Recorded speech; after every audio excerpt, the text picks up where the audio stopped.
And I think we need to address the elephant in the room, and that is EA, right? EA has kind of been dominating the gaming news headlines for the past, I don't know, week, 2 weeks, it feels like. 2 weeks was what popped into my head. Yeah, 2 weeks. So in case you've been under a rock, or you basically decided to like shut off the noise, we're here to catch you up to speed. Here's basically what happened. EA was releasing Battlefront 2. There's a lot of hype. Like, oh my God, this game looks so cool. Everyone loves Star Wars. This seems like a great idea. And then more information started to come out regarding the loot boxes and the work you had to put into the game to unlock the iconic characters like Darth Vader, Luke Skywalker, Han Solo, etc., for use in the game.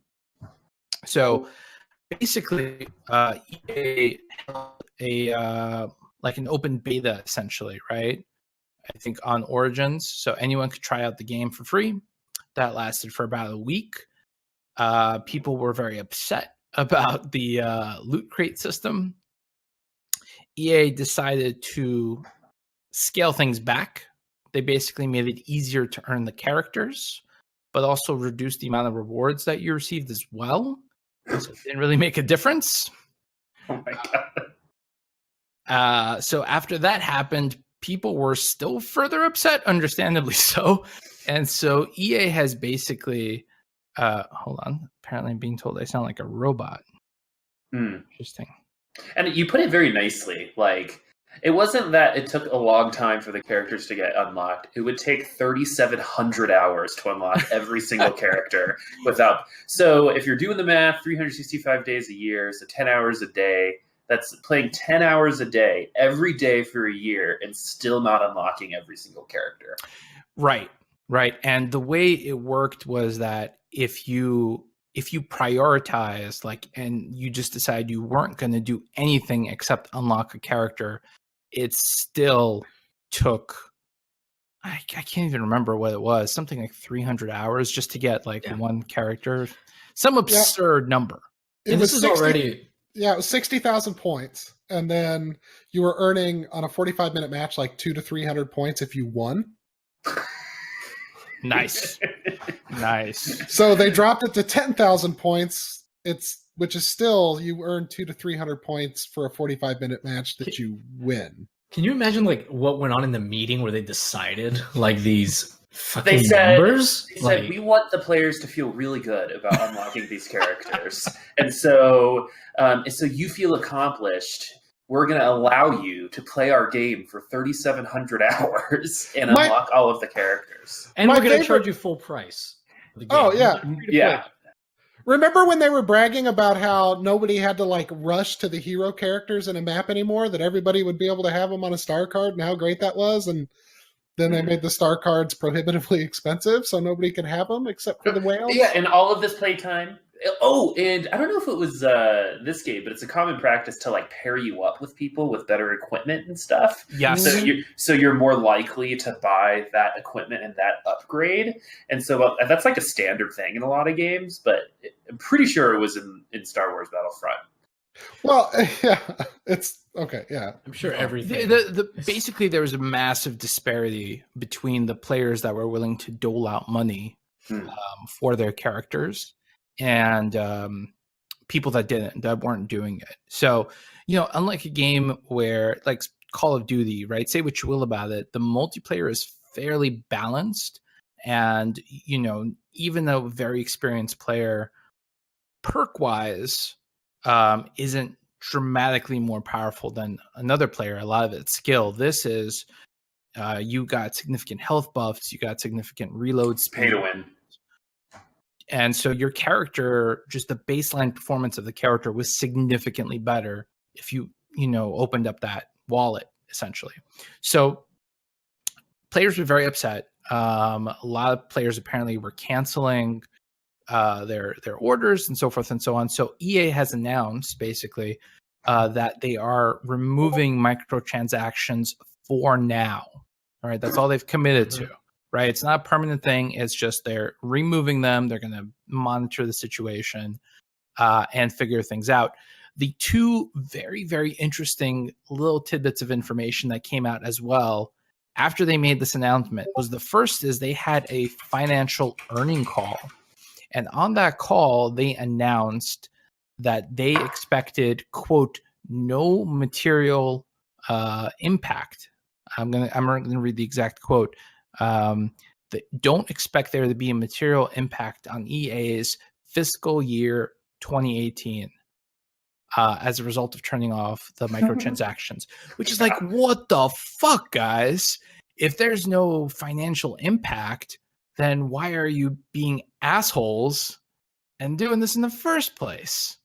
Right? If you're going to earn your money. Well, I mean, that could just mean that they're going to get the money somewhere else or some other way, or they don't expect it to be off for that long. I mean, that can mean a lot of things. That's very vague statement. What is your interpretation of that statement? Let me ask you that then.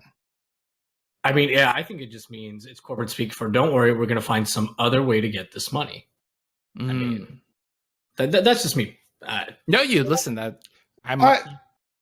I think it means that microtransactions will be reinstated for fiscal year 18 after the Star Wars movie has already left the theaters and all of that nonsense is over. Now, they may make it a little bit more fair because the way I understand it is right now, like whenever you buy currency, you can't really determine like what you do with that currency. Like the loot boxes are totally random and they usually give you like really shitty.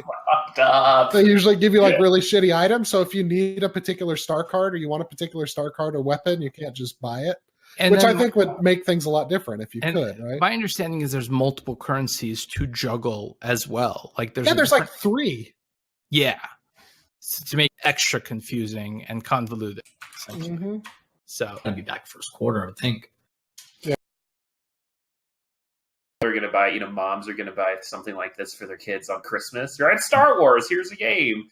And let's face moms. I think they're preying on not educated consumers. I think sometimes Reddit and stuff can be an echo chamber where it's like we as people in the industry know that that's fucked up and it might have had the lowest Reddit comment of all time. But in the end, it doesn't matter because the majority of people don't really care. And so I think that's what it means. I don't think there is any type of sugarcoating at all. I think they were just like, we got caught. We don't need to put in the microtransactions and we'll make this money, we'll make more money on another game, probably Madden. It'll be interesting to see if this affects, Battlefront 3 more so than Battlefront 2. Because, to Chris's point, like moms and people who don't know, they're just going to buy it. Now, once they realize, hey, I can't beat Luke without shelling out a bunch of money or whatever, then they might be like, I'm not going to fucking do this again next year. Yeah, they're still going to sell 30 million copies. I mean, they sold 42 million copies last year. They'll still sell 30 million copies even after this debacle. I want to believe that EA is going to, come out of this with more than just a slap on the wrist. Another game that they just released is the new Need for Speed game, which also has, a loot box system in place for upgrading your cars. Mm-hmm. So like your car won't drive fast unless you like get lucky with a fucking loot box and get like an engine. You can't just like earn credit. You can't like win a race and then use the winnings from that race to buy your car a better engine. No, that's too fucking simple.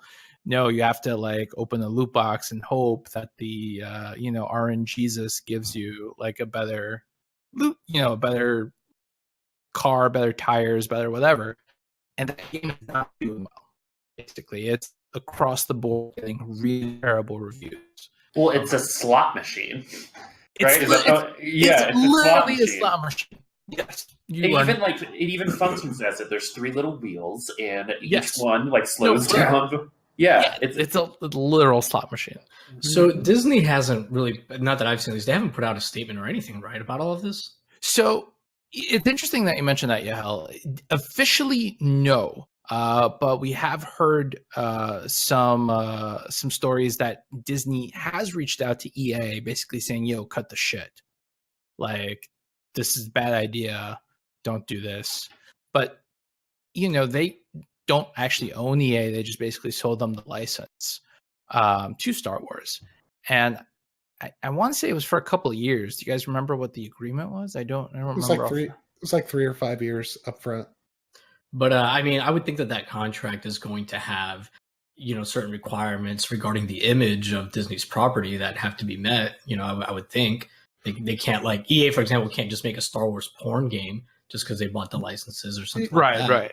Yeah, I think it was either Polygon or it was Jason Schreier had mentioned that Disney had put a kibosh. He had heard from a developer that Disney had put a kibosh on them putting cosmetic items in loot boxes, which is why loot boxes ended up the way that they are, because Disney controls the image so much they don't want Han Solo in a pink vest, like stuff like that. So they retooled their loot boxes to have like pay to win items because they couldn't sell cosmetic items because Disney wouldn't let them.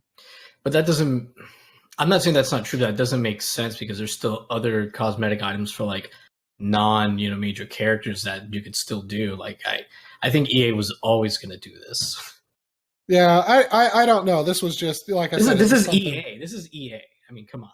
It was literally rated the worst place to work in the world at one point. So. Wow.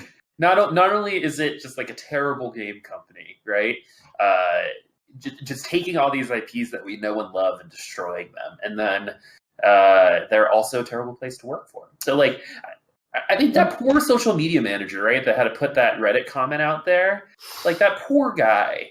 Oh, I'm sure. Like it's just a pawn in the grand scheme of things. He just went home and started to drink, I imagine. Like just walked in the door and just like he popped out. What was it? It was like 465,000 downvotes in 24 hours. Like at least. Yeah. Maybe even less than that. And that's insane. And that wasn't supposed to be his job, right? No. He's just the social media guy. Like none of that is his fault. But fuck that guy. It is his fault. He should have said something during those meetings. He should have tried to explain things. Yeah. That he's sitting there during the meetings going, this is terrible. This is not a good idea. This is going to backfire. Guys, but so I took a quick look, by the way. The deal was signed in 2013. And it's a multi-year licensing agreement, although it's I don't think they announced officially how many years the agreement was for. I have a feeling if things don't go over well, we might not see a Battlefront 3 from EA. We'll see. This has been a production of the GWW Radio Network. Please don't forget to subscribe, rate, and review us on iTunes, Stitcher, and SoundCloud. Also, check out Geeks Worldwide at thegww.com for all the latest news, reviews, and opinions on video games, comics, movies, TV, cosplay, and more. Geeks Assemble!